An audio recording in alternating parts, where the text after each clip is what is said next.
Hello, Florida. This is Joe Mullins of the Live Workshop Play Show, and we're going to talk more today about why Florida is the model state of the country and why it's the greatest place to live, work, shop, and play. And today's special guest with me is Commissioner Wilton Simpson. Commissioner Simpson, thank you for joining us today. It's a real honor to be here. Now, we've got people that don't know. If you don't know him, I don't know how you don't, but he is the commissioner, the Florida Agriculture Commissioner of Agriculture in Florida. And, Commissioner, why is that such an important role for the state of Florida? We have 4,000 teammates at the Department of Agriculture, and it's the Florida Department of Agriculture and Consumer Services, right? So we do a lot of consumer services. We check your fuel. We make sure you're getting the proper amounts of fuel, that it's not contaminated. We have a law enforcement division that protects the northern border of Florida and does busts throughout the state of Florida, whether it's fuel thefts. We have found murderers. We have found all types of criminals in this state in the last 2.5 years. We have the Florida Forest Service under the Department of Agriculture. So our reach is into many areas of our food supply and supply chain that a lot of folks wouldn't necessarily know that's what we do. Now, I've been told agriculture is the number two in the economy, number two driving force in our Florida economy next to tourism, which, obviously tourism is going to be hard to ever overcome because of the great state of Florida and all it offers. How is that an important role for the state of Florida, and why is that such a big one? When you think of agriculture in economic terms, I think of it as in national security terms because we all have to eat 3 times a day. But if you think of it in economic output, there's 2.5 million people that went to work today in agriculture. The second leading driver of the economy, over $200 billion a year in economic output.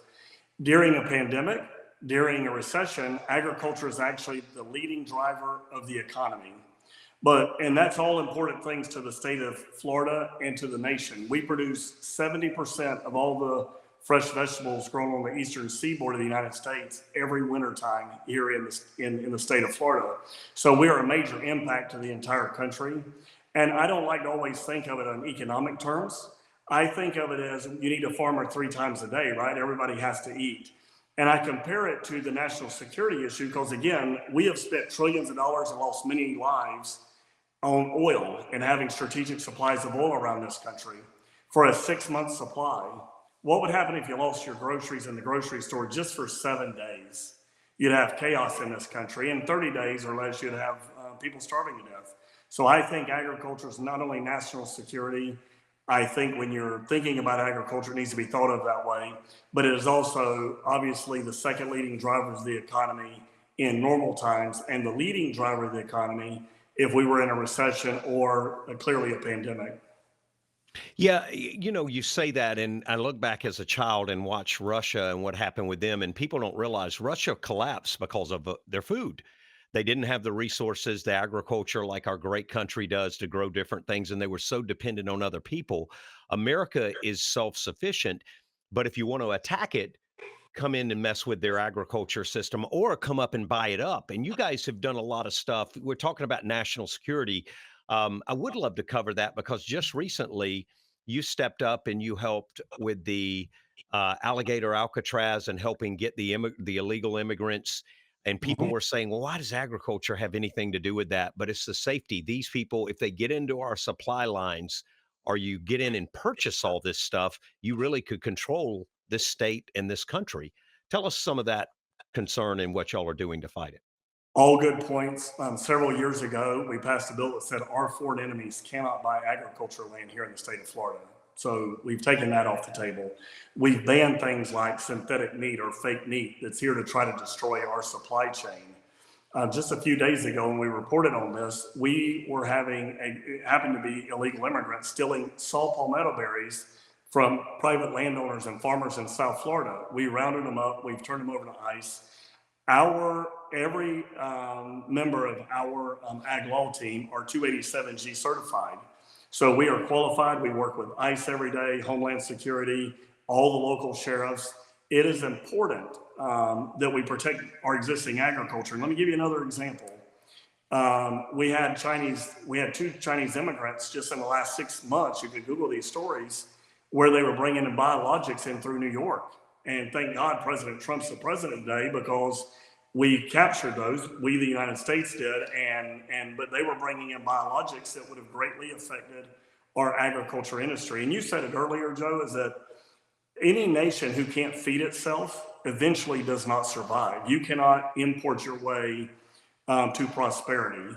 And so we're very proud. Unfortunately, the United States in the last 10 years has become a net importer of food.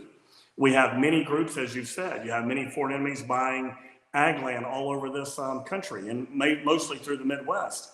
And what I would say, and this is very important here also, is that, President Trump's done an amazing job with the executive pen, right? Executive orders banning foreign enemies and things of that nature from ag lands.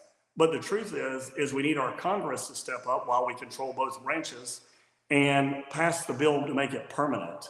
We don't want the next president to come in and undo President Trump's executive orders and lose all this success that President Trump is having. So it's imperative that our Congress people take up these bills where we're banning foreign enemies from buying agricultural land around our military installations. It's important that we do those things while we have the ability to get it done properly.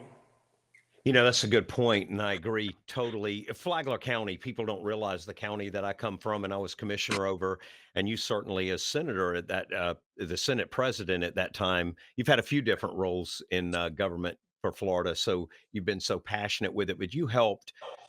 People don't realize potatoes. They think Idaho. There's certain times a year where Flagler County supplies the potatoes to the world. And that's a little county in Florida. There's so many other counties that are that way, and how important we play with the impact on the world, not just the country, but the world, and providing food and making sure we have resources. Um, I see a lot of things that when we were in office, back then when I was in office and Nikki Fried was the agriculture commissioner, I saw two things that disturbed me. Number one, she did not focus on food. She focused on marijuana and growing marijuana and open it up, which, whether you agree with it or not, that's a secondary thing. Food's got to be your first resource in protecting that food base. We were very exposed at the time. The second thing I noticed she didn't do, which you do, is she did not work with the agriculture commissioner for the country, the Secretary of Ag. You work with Secretary Rollins. You just announced not too long ago that you were doing a program with them and supporting. Y'all have a lot of camaraderie, a lot of teamwork going on there. Explain the importance of that. Well, that's very important, Joe. When I was elected, we had many lawsuits where we initiated them with other state agencies, with the federal government. And of course, we got rid of all of that nearly within just the first 6 months, because we don't have to sue each other. We need to work together. And Brooke Rollins is doing an amazing job. We were the first in the country to receive a block grant for the disasters we've recently had, $675 million. We're in the final phases of the approval process of that, so we can start getting that money in the hand of our farmers. We will be first in the state to do that. It's not by mistake, right, that we are working together, so she comes to Florida with those type of resources. I think that's very important. And when you think about Flagler County and your surrounding area there, we have a program called Rural and Family Lands within the Department of Agriculture, where we buy development rights from farmers. Just yesterday, I think I put it on my social media site. We did a small farm, and they're like 500 something acres in your area, the world that was a potato farmer. And so, we're not only bringing in the resources our farmers need from the natural disasters, we're working to get state dollars. We're thankful for the legislature and the $250 million we got this year to buy those development rights. It is by far the cheapest way for the taxpayer here in the state of Florida for us to make sure that this agricultural land is not being developed. When I was Senate president, I did serve in the Senate for 10 years. That was my first elected office as Senate president. I prioritized the wildlife corridor. If you look up the wildlife corridor, there's a nice picture that you can Google, and it'll show you what that looks like. The picture I paint of it is a little different. Google a map of the state of Florida at nighttime. You'll see all the beautiful lights on that map. Everywhere it's dark is a wildlife corridor. It's where animals traverse the state. It's where our aquifer is recharged. And it's where we grow your food. Our job in the Rural and Family Lands program is to buy those development rights within that space so that farmers can continue to farm and we can continue to have our grandchildren's quality of life will hopefully be better than ours, but I would say minimally similar to ours. And that's very important. So working with our federal partners, working with our other state partners, these things would not happen if we didn't have great relationships and get great partnerships, not only with the federal government, not only with our state partners, but also our local farmers around the state who want to take advantage of a program like rural and family lands. One of the other things too, as a commissioner back then, and still being very heavily involved in all that, not just Flagler County, but all the counties, all the 67 counties in Florida have some sort of agriculture uh, connection. But all we heard back then was the Indian River and the pollution and red tide. And I noticed they sat back and were like, there's nothing we can do. We just got to start doing this extreme, that thing. And they really sat helpless. You guys and in the office, you don't hear about it as much. It's actually getting addressed. They're starting to get solutions. It's not perfect yet, but it's definitely moved back in the right direction. And the mode back then was there's nothing we can do about it. It's ruined. And you got to think, we have a lot of runoff in Florida. We got a lot of hurricanes. We got a lot of disaster, a lot of tourism coming in here, a lot of trash thrown in. This place could look worse than California if we didn't have leaders like you and in office focusing on that kind of stuff. Let's talk about that a little bit. The difference between California and Florida, the way we approach things. Well, I appreciate you saying those kind of things. We do work very hard at protecting our environment here in the state of Florida and our economy. We can say all the things we're number one in, right? But in the last 20 years, Florida has went from $30 billion of debt. The last 15 years, in 2010, we had $30 billion of debt. Today, we have less than 10. In 5 or 6 more years, we'll have no debt. The state of New York is 4 million less people than us, and they have over $180 billion of debt. So we have a pristine balance sheet in the state of Florida, which allows us to make these critical investments in our environment. When I was in the Senate, one of my first bills I ever ran was the Everglades Restoration Act. So welcome to the Senate and welcome to the environment of the state of Florida. And so we have spent, since 2000, and when I joined the Senate, we've probably spent $100 billion of your taxpayer money on these projects around the state, restoring not only the Everglades, which you can see the projects are now opening, the C-43, 44 reservoirs. These projects take 10, 12, 15 years to develop because they're 50, 60,000 acres. The Indian River Lagoon, at the time Senator Mayfield was serving with me, it was something she lived in on the East Coast. It was very important to her. And it's something that we put $500 million in the state budget in a trust fund for local governments to go to a septic to sewer program. What we've noticed is, and what the studies are now showing us, is that septic systems are the primary driver of nitrates in our water system and that pollution in our water system. So not only did we put $500 million in the trust fund to help local governments get those septic systems to sewer systems, but we also put an additional $150 million a year of recurring revenue that is continuously funding those projects. Where we have removed the septic tanks, where we have went in and built those STAs and built those projects to remove that nutrient load upstream, we are seeing amazing results. So even in the Indian River Lagoon, you're seeing some really good results today. But these things are very large in scope and size. Over the course of the next decade, you're going to continuously see improvements because more and more of these projects are coming online. And if you want to see a miracle in a spring shed, I represented Pasco, Hernando, and Citrus counties as I was in the Florida Senate, and sometimes Sumter. Go to kingsbay.com or savecrystalriver.com and look at what we did there at Kings Bay with removing all that limbing off that spring shed, replanting of eelgrass. You can go online and see that progress that we made. We opened up many spring vents. We've basically restored that back to like its pristine state. We're doing that in springs all over the state. We're doing it at Weeki Wachee as we speak. We're doing it in Homosassa in my area, but we're doing it springs all over. The Indian River Lagoon is clearly a high priority for the state of Florida, as is the Everglades.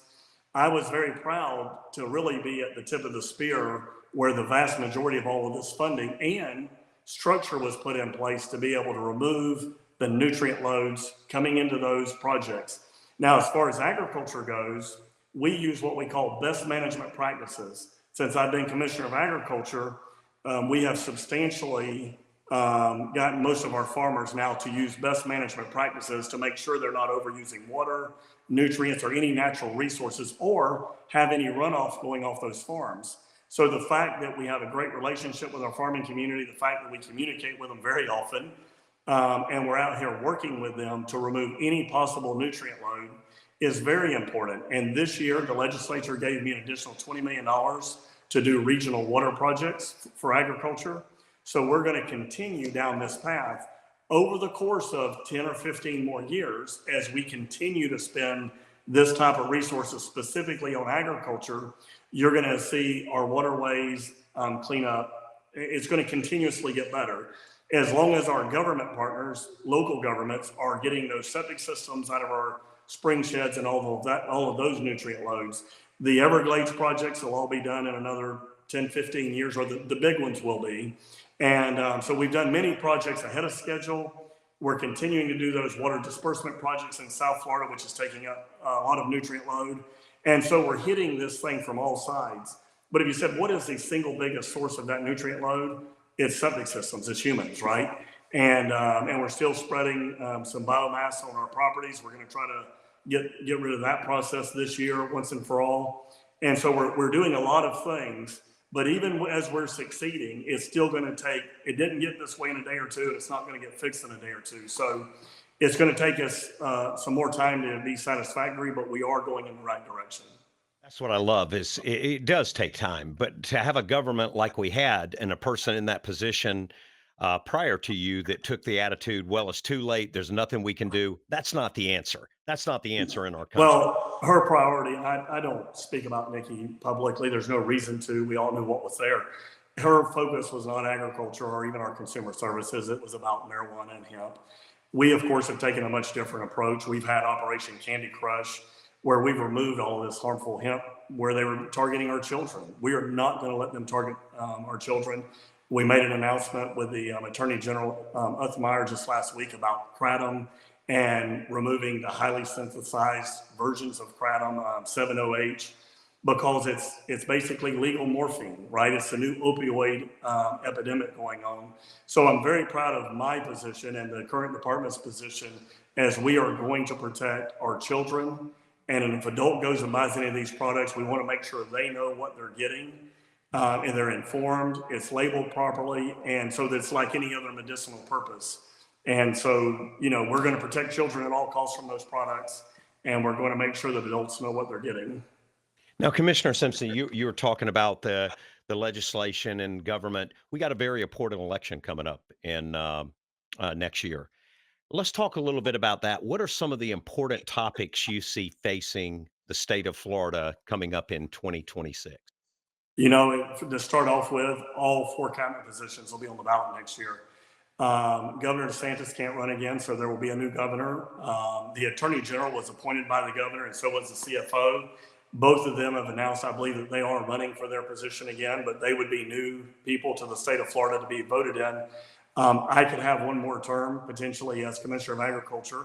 So those positions will be open, but every 2 years, all of your representative positions in the state of Florida are open for election, and half of your Senate seats are open. So in the Senate, there will be 20 seats being reelected, and in the House, there will be all 120 of them will be up for reelection. So the elections will be at a state level, can get no bigger because your entire cabinet will be replaced at the end of next year in some fashion. And of course, the House and the Senate. We have enjoyed super majorities. I normally don't talk about this, but yesterday we won another lawsuit at the federal level on the Senate maps that I drew. So I was the Senate president when we redrew the maps. It was the first time in the history of the state, or in 150 years, that map was not challenged locally. It was a bipartisan map, and that map produced 28 Republican senators out of 40, the most that has ever been produced in the history of our state. I'm very proud that it was able to produce that, but what I'm mostly proud of is that we did it constitutionally. The Supreme Court of the state of Florida said it was constitutional, and now a federal court has said it was constitutional. And so we're very proud of the fact that we have a system with a lot of integrity here in the state of Florida. I was very proud to be a part of drawing those maps. And so all of these elections are important. And don't forget about all your local county elections and school boards and all that. That's where it starts. You've got to make sure, in my opinion, that you've got to have conservatives in these positions because that's how these challenges, and a lot of them we dealt with during COVID that you're aware of, masking our children and all of the things, right? Bureaucrats believe they have the right to do that. And when I was Senate president, we took all those rights away from them. We are not going to allow local school board members to put masks on our children. We want our parents to determine what happens with our children. You know, people were getting fired because they wouldn't take a COVID vaccine. We banned all of that here in the state of Florida. We were the tip of the spear fighting the Biden administration on all those foolish rules that he put in place. And of course, in the state of Florida, I'm very proud to have been a part of this. We have school choice, 100% school choice. So who you elect matters. We've paid down $20 billion of debt in the last 15 years. We've cut taxes by $15 billion. You pay the lowest per capita tax anywhere in the country. You've got the lowest per capita debt anywhere in the country. We are going in the right direction. We've got the best university and college system 8 years in a row by a World News Report. You've got the best road infrastructure. We are spending billions of dollars annually to improve our environment and make sure we're getting ahead of the curve there. So our law enforcement in the state of Florida, we took a different approach to law enforcement from the defund of the police movement in a lot of our liberal states. We back our law enforcement up here in the state of Florida. When I was Senate president, we did several bills. If you throw a water bottle at law enforcement or a brick or something like they do in those peaceful protests, your ass will go to jail. If you block a highway and you are threatening a family or an individual that's sitting in the highway, they can run you over. Do not block our highways. We will put your ass in jail. And so my whole point is that elections matter. The state of Florida is the beacon of hope for the rest of the country. And I was very humbled and fortunate to be a major part of all of these things we're talking about in the leadership and the tip of the spear on these things. And so I, appreciate the people of Florida. I have confidence in them. We'll go to the polls next year and we will put a conservative government in place that will continue to make Florida number one in all of those areas. Commissioner, I appreciate you coming on today. And as we wrap up, I gotta ask you this. You've heard of this question. You know, you've been Senate president. You've made some amazing things happen as agriculture commissioner. You've done some phenomenal things. What's next for Wilton Simpson? Joe, that's a great question. And I don't wake up every morning thinking, what's next? I don't think of me as a politician at all. I'm not a politician. I'm a guy from Truly, Florida, which no one knows where we're talking about, knows where it is. Very small town in East Pasco County that was blessed to become a senator, without opposition, by the way, but blessed to become a senator, blessed to become Senate president, blessed then to run for Commissioner of Agriculture and win this seat. So I've been blessed. I don't wake up thinking, what can I do tomorrow to run for some other position or any position? I get up every day. The people of the state of Florida elected me to be the Commissioner of Agriculture 2.5 years ago. I've got another 1.5 years at this job. Sometime next year, we will make the choices. Are we going to run again for Commissioner of Agriculture? We certainly have the ability to do that. I have one more term available. Or are we going to run for any other position? And so we haven't determined that, and we certainly aren't doing anything to work to that end. We get up every day and we think about how are we going to do the job for the Commissioner of Agriculture and Consumer Services the best we can. And by the way, I have an amazing team in Tallahassee led by Kathy Mears, but my entire administration team, my entire division teams, and I have met almost all of my 4,000 teammates at the Department of Agriculture over the last 2.5 years. And I hope long before the next 1.5 years, I will have met them all. It's very important. I love getting out with the troops, seeing what we're doing, what makes their job improvement, how do we better serve our constituents. So I'm going to do that for the next 1.5 years, and then we'll see from there. Commissioner, I want to thank you for joining us today. And I want to remind our listeners, don't take these elections lightly.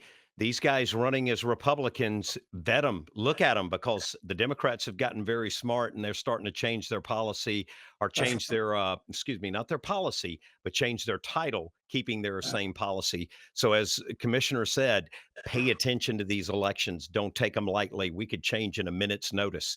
Commissioner, thank you for joining us today. And whatever you decide, we know it'll be one of the greatest things for the state of Florida. Thank you, Joe. Thank you for having me on today.